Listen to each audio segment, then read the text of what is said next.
Orang ini agak licik. Agar tim sepak bolanya dapat menang, ia menaruh obat di dalam minuman. Tapi ia tidak menyangka efeknya terlalu kuat. Seluruh air itu ditenggak. Dan anak itu malah mencetak gol. Ia memberi sebotol lagi. Hasilnya gelandang itu semakin piawai, melewati pemain bertahan, dan masuk ke daerah penalti. Pelatih itu tidak bisa diam. Jika 2 botol tidak berfungsi maka 3 botol. Ia memberinya sebotol lagi. Saat di lapangan, gelandang itu menjadi jago.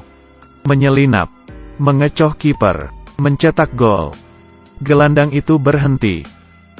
Dan kemudian memegang perutnya lalu pergi ke toilet. Si pelatih merasa lega. Tak lama kemudian, ia merasa ini akan menjadi kesalahan yang konyol. Untung menang ia sampai melakukan cara curang. Ia menukarnya dengan pemain terpayah. Ia tidak ingin kalah. Setelah dikepung lawan, timnya menghampirinya untuk mengajari dirinya aturan. Kemudian kiper baru itu menahan bola. Mendapat sorakan dari penonton. Ia menjadi percaya diri. Menjaga gawang. Menjaga gawang. Dari pemula jadi profesional. Membuat si pelatih kesal. Tim itu mendapat free kick. Si pelatih bertindak, menyuruh penendang itu bersiap. Ia tidak bisa menjebol gawang. Si kapten menendang. Membetulkan arah tendangan. Ia mencoba agar kalah. Kemudian menjadi cerita. Dimulai dari 1 minggu lalu. Orang ini adalah guru. Bertemu kekasihnya melalui kecelakaan mobil. Pertama melihat seorang dewi. Kemudian kakinya diperban.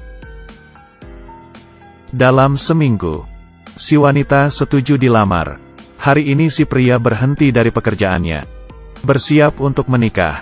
Tapi kepala sekolah sangat kesal dengan pengunduran dirinya. Tidak membiarkannya pergi. Ia berpikir dan memutuskan pergi. Siapa yang menyangka pada hari itu, ada anggota tim sepak bola. Ia ingin kabur dari tim sepak bola itu. Tapi tertangkap oleh konselor. Untuk mencegah si pria, si kepala sekolah berkata, "Kamu akan menjadi pelatih sepak bola. Demi menikah dan lari." Ia pun akhirnya terpaksa. Dan paspor miliknya juga disita. Dengan begitu si pria yang tidak mengerti apapun tentang sepak bola, harus tetap mengajar. Kali ini seorang pria berkacamata memberi ide. "Karena kamu tidak bisa pergi, kenapa tidak kamu sengaja mengalah di pertandingan? Dengan begitu kamu bisa pergi." Ini adalah sebuah cara, tapi bagaimana cara melakukannya? Ada 11 orang anak 12 tahun. Mereka harus berjuang. Apa yang harus kulakukan? Cukup muncul saat mereka latihan. Seorang anak diam-diam mencuri handphone si pria. Ia meminta handphonenya kembali. Melihat pencuri itu berumur 12 tahun. Si pria tidak berkata apapun. Dan mengajak ia bergabung dengan klub sepak bola. Anak itu pun setuju. Tak hanya bergabung dengan tim si pria, ia mengajak si pria bertemu rekan pencurinya. Dengan begitu sebuah tim terbentuk.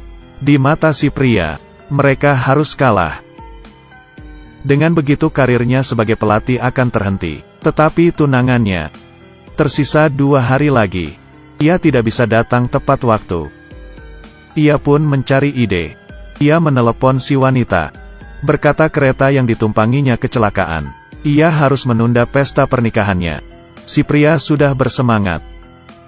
Bola diterima. Ia sangat bersemangat. Menunggu akhir babak pertama. Dan bersiap pergi ke Moskow memulai hidup baru. Tapi ia tidak tahu hal berubah dengan cepat. Semua anak ini sangat ganas. Pertama kali berlomba. Dan menang. Mereka memiliki banyak kemampuan hebat. Menggunakannya di lapangan. Menciptakan efek seperti sepak bola Shaolin. Membuat musuh kaget. Dan kalah unggul. Si pria sadar rencananya menikah akan gagal. Ia berbohong kalau ia kecelakaan mobil. Wanita ini kesal tapi khawatir. Hanya bisa berbohong. Si pencuri itu melihat berita. Ia berencana menjadi lebih serius lagi saat final. Untuk membuat timnya kalah. Ia meminta bantuan si orang berkacamata. Menggunakan obat sakit perut ke kiper.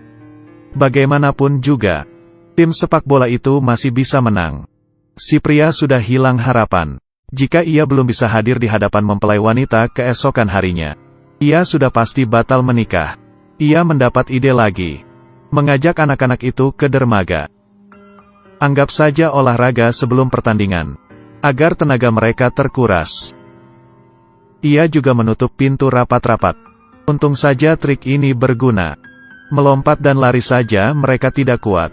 Bahkan si kiper tidak bisa menjaga gawang. Mereka kalah 0-3.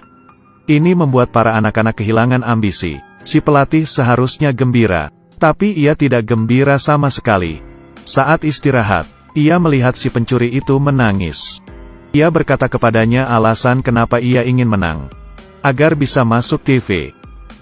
Agar bisa dilihat orang tuanya. Mendengar kata si pencuri, si pria merasa nuraninya tersentuh. Jika ia menghapus harapan anak-anak ini, ia akan menyesali pilihannya seumur hidup. Walau pernikahannya batal, ia harus bisa membawa mereka menang kejuaraan. Ia mengaku kepada para anak, termasuk obat kepada kiper, menguras tenaga mereka. Ia tulus. Tidak terpikir. Ini membuat mereka semakin ganas. Untuk mengembalikan kedudukan mereka berusaha. Di bawah hujan deras. Membantu membangkitkan bakat para anak-anak. Saat kembali ke permainan mereka bermain dengan bagus. Melompat dan menendang. Melakukan sliding. Tendangan 360 derajat. Dan mereka memenangkan pertandingan. Karena pelatih yang separuh hati. Mereka memenangkan pertandingan. Ia berencana mengaku ke pacarnya. Tapi semua terlambat. Membuat pacarnya murka.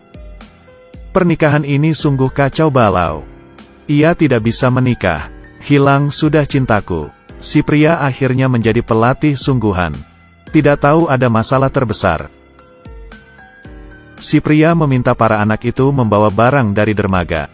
Ternyata itu jebakan dari si pria kacamata.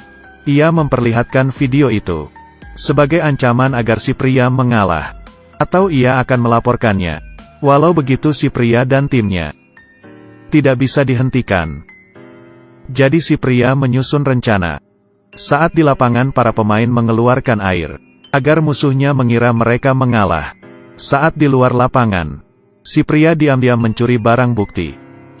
Tunggu sampai si pria berhasil. Barulah mereka dapat bermain serius. Mulai serang balik, balaskan skor kalian. Untung saja ada gol pada detik terakhir pertandingan. Adegan yang seru. Pada akhirnya, si pria membawa tim itu menang kejuaraan. Kemudian pacarnya juga datang ke pertandingan itu. Memaafkan si pria. Film ini sampai di sini. Tolong klik like. Terima kasih sudah menonton videonya, sampai jumpa besok.